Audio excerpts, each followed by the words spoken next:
অনেকেই বলে আমার নাকি অনেক ধৈর্য, কিন্তু আমি জানি আমার একদমই ধৈর্য নাই। আর কেন ধৈর্য নাই সেটা এই ভিডিওতেই দেখতে পারবেন।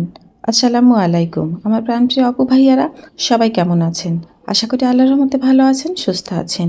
আমি অনন্যা, রাজশাহী থেকে। সকাল সকালে ডিম ভাজি করে পান্তা ভাত খেয়ে নিলাম। আজকে ছিল ছুটির দিন। আর এমনিতেই সকালবেলা আমি যেহেতু একটু দেরি করেই উঠি, কারণ বেশ কয়েকদিন হলো ওর আব্বুই সকালবেলার অনেক কাজই করে দিচ্ছে আমাকে। তো যাই হোক, আজকে যেহেতু ছুটির দিন ছিল তাই তো ওঠার কিন্তু কোনো তাড়া ছিল না। তো সকালবেলা পান্তা ভাত খেয়ে নিলাম ডিম ভাজি দিয়ে, ওর আব্বুকেও দিয়েছি, ওর আব্বুও খেয়েছে পান্তা ভাতই। তো রান্নাবান্না করব। আর চুলায় যদি মানে খড়ির চুলায় যদি রান্নাবান্না করতে হয় তাহলে কিন্তু একটু তাড়াতাড়ি রান্নাঘরে আসতে হয়, তা না হলে কিন্তু অনেক দেরি হয়ে যায়। আর ওই যে বললাম যে আমার একদমই ধৈর্য নাই, সেটা ভিডিওতে দেখতে পারবেন। এই তো এটা একদম নতুন চুলা, আপনারা সবাই জানেন। আর এই চুলাটা এখন পর্যন্ত কিন্তু শুকায়নি।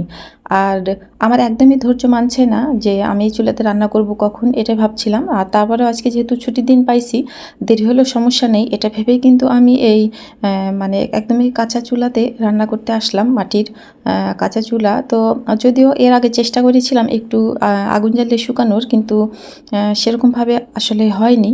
তো আজকে সেই চুলাটাই জ্বালাচ্ছি। আর ভিডিওতে তো পুরোটাই আসলে দেখানো যায় না, দেখানো সম্ভব না। আমরা সহজ, সুন্দর, পরিপাটি গোছানো কাজগুলোই দেখাই, কিন্তু আসলেই ক্যামেরার পেছনে যে কত কষ্ট, কত পরিশ্রম থাকে, যারা আমরা ইউটিউবে কাজ করি বা ফেসবুকে কাজ করি তারাই কিন্তু জানি। তো এই চুলাটা জ্বালাতে আমার ভীষণ কষ্ট হয়েছে এবং অনেক অনেক অনেক সময় লেগেছে। আর যেহেতু কাঁচা চুলা শুকায়নি, সে কারণে কিন্তু বেশ ধোয়া হচ্ছিল। আজকে আমার রান্না শেষ করতে একদম 12টা বেজে গেছে, মানে আমার জীবনের 12টা বেজে গেছে। আসলে আমি সময়ের কথা বলিনি। তো যাই হোক, অবশেষে অনেক কষ্ট করে কিন্তু রান্নাটা শেষ করতে পেরেছি, এই জন্য আলহামদুলিল্লাহ। তো আমি আজকে এখানে ব্রয়লার মুরগি রান্না করছি, আমার বাড়িরই ব্রয়লার মুরগি। সেটারই মাংস ফ্রিজে রাখা ছিল, সেই মাংসগুলোই আজকে আমি চুলায় রান্না করব। আর চুলার রান্না কিন্তু খেতে ভীষণ ভালো লাগে। আর তারপরেও চুলায়, মাটির চুলায়, মাটির পাতিলে রান্না করছি। তো যাই হোক, একদম রান্নাটা খুবই টেস্টি করে করারই চেষ্টা করব, কিন্তু ধোয়া হচ্ছে এটা নিয়ে একটু টেনশন লাগছিল। চুলায় যদি ধোয়া হয় আর ওভাবে যদি রান্না করা হয় তাহলে কিন্তু খাবার একটু ধোয়া ধোয়া গন্ধ হয়। এটা যারা নিয়মিত চুলায় রান্না করেন আমি জানি, তাদের এই অভিজ্ঞতাটা আছে। আর আমি তো আগে নিয়মিত মাটির চুলায় রান্না করতাম, মানে আগে বলতে আমার বিয়ের পর পর মাটির চুলায় রান্না করেছিলাম। আমার রান্নাবান্না সব কিছু কিন্তু শিখা, রান্নাবান্নার শুরুটা মাটির চুলা দিয়েই। গ্যাস, কারেন্টের চুলা তখন ওগুলো কোনো কিছুই ছিল না। কারেন্টের চুলা তখন আসলে বাজারেই ছিল না গ্যাসের চুলাটা ছিল কিন্তু আমাদের ছিল না। তো যাই হোক, আমি মানে কঠিনভাবেই কঠিন সময়গুলো কঠিনের মধ্য দিয়ে পার করেছি আলহামদুলিল্লাহ। যখন আমার এগুলো আসলে খুব জরুরি ছিল তখন পাইনি, কিন্তু এখন আর অতটা জরুরি না, তবে এখন আমি পেয়েছি। তো ওইদিকে কিন্তু মাংস হচ্ছে আর আমি এইদিকে আলু আর বেগুন কেটে নিব। আজকে রান্না করব ব্রয়লার মুরগির মাংস, আলু আর বেগুন।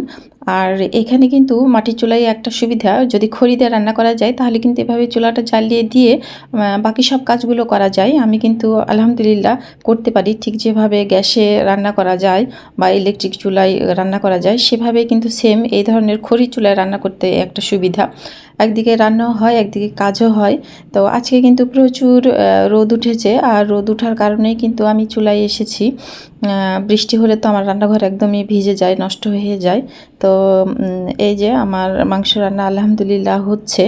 আর আমি একটু সময় নিয়ে মাংসটা রান্না করব, কারণ শুরুতে যেহেতু খুব বেশি ভালো কিন্তু চুলাটা আমার জ্বলেনি, এখন আলহামদুলিল্লাহ খুব সুন্দর জ্বলছে। তারপরেও বুঝতে পারছি যে আমার চুলাটা আরও ঠিকঠাক করতে হবে। আমি যেহেতু নিজেই চুলাটা করেছি, খুব যে বেশি ভালো, খুব যে বেশি ভালো বলতে কি, আমি আসলে চুলা ভালোই করতে পারি না। আসলে চুলা কিন্তু দেখতে সুন্দর হলে হয় না, চুলায় এমনভাবে করতে হয় যেন চুলায় সুন্দর আগুন জ্বলে। সেটারও কিন্তু একটা নিয়ম কানুন আছে, প্রত্যেকটা জিনিসেরই আসলে নিয়ম আছে। তো আমি মোটামুটি যতটুকু পেরেছি ঠিক ততটুকু ভাবেই করে নিয়েছি। আজকে রান্না করার পর বাকি কাজটুকু আবার কমপ্লিট করতে হবে, কারণ আমি এখন বুঝতে পারছি যে কোথায় কি সমস্যা, কোন জায়গাটা ঠিক করতে হবে। তো আলহামদুলিল্লাহ আমি ঠিক করে নিব। তো এখানে আমি মাংস অনেকক্ষণ ধরে কিন্তু কষালাম, কষে এখন আমি পানি দিয়ে নিলাম। তো আমার প্রাণপ্রিয় আপু ভাইয়ারা প্লিজ লাইক দিয়ে পুরো ভিডিও জুড়ে থাকবেন, আমাকে প্রচুর প্রচুর ভালোবাসা দিবেন। আর ইউটিউব ফেসবুকে কিন্তু প্রচুর ভালোবাসা দিতে কোনো অর্থ লাগে না, শুধু মন আর একটু 10টা মিনিট সময় দিলেই হয়ে যায়। আর অবশ্যই লাইক দিয়ে ভিডিওটা দেখবেন, কারণ আপনাদের একটা লাইক আমার ভিডিওটা অনেকের কাছেই পৌঁছে দিবে। তো যাই হোক, আমার মাংস রান্না করা কিন্তু হয়ে গেছে। এখন আমি আলু আর বেগুনটা রান্না বসিয়ে দিচ্ছি, সব মশলা দিয়ে উঠিয়ে দিব। আর আলু বেগুনটা রান্না করব এমন মানে আগে সেদ্ধ করব, পরে হচ্ছে তেলে দিব, এভাবে রান্না করব। তাই তো আগে মশলা দিয়ে পানি দিয়ে আমি সেদ্ধ করতে কিন্তু আলু বেগুন বসিয়ে দিলাম। তো আমার প্রাণপ্রিয় আপু ভাইয়ারা রান্না এদিকে হতে থাক, এদিকে রান্না হবে। আর এই ফাঁকে ফাঁকে আমি আরও কিছু কাজ আছে, সেই কাজগুলো করে নিব।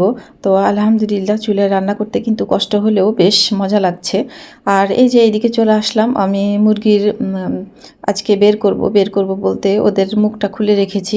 দেখা যাবে যে যাদের বের হতে ইচ্ছা হবে ওরা একা একাই বের হবে। তবে দেশি মুরগির মতো না, যেহেতু ব্রয়লার মুরগি এগুলো খুব সহজে লাফালাফি দৌড়াদৌড়ি করে না, সহজে ওরা মানে মারামারিও করে না, খুবই শান্ত স্বভাবের। আর যেহেতু ওদের শরীর অনেক ভারী, সে কারণেই কিন্তু ওরা এত বেশি লাফালাফি করতে পারে না। তো জায়গাটা পরিষ্কার করে দিচ্ছি। এখানে আমার লিচু গাছের জন্য ছায়া হয়ে থাকে আলহামদুলিল্লাহ, এই জন্য ওদের অনেক সুবিধা যে ওদেরকে আমার ফ্যান দিতে হয় না। ব্রয়লার মুরগি কিন্তু পুষতে গেলে, লালন পালন করতে গেলে কিন্তু ফ্যানের ব্যবস্থা করতে হয়। তো আমি এখানে শুধু লাইটের ব্যবস্থাই করে রেখেছি, ফ্যানের ব্যবস্থা কিন্তু করিনি। আমার মুরগিগুলো কিন্তু অনেক বড় হয়ে গেছে। আপনারা জানেন যে, যারা আমার নিয়মিত ভিডিও দেখেন তারা তো জানেন যে আমি একটা মুরগি জবাই করে খেয়েছি, আর সেটারই বাকি অংশ আজকে রান্না করছি।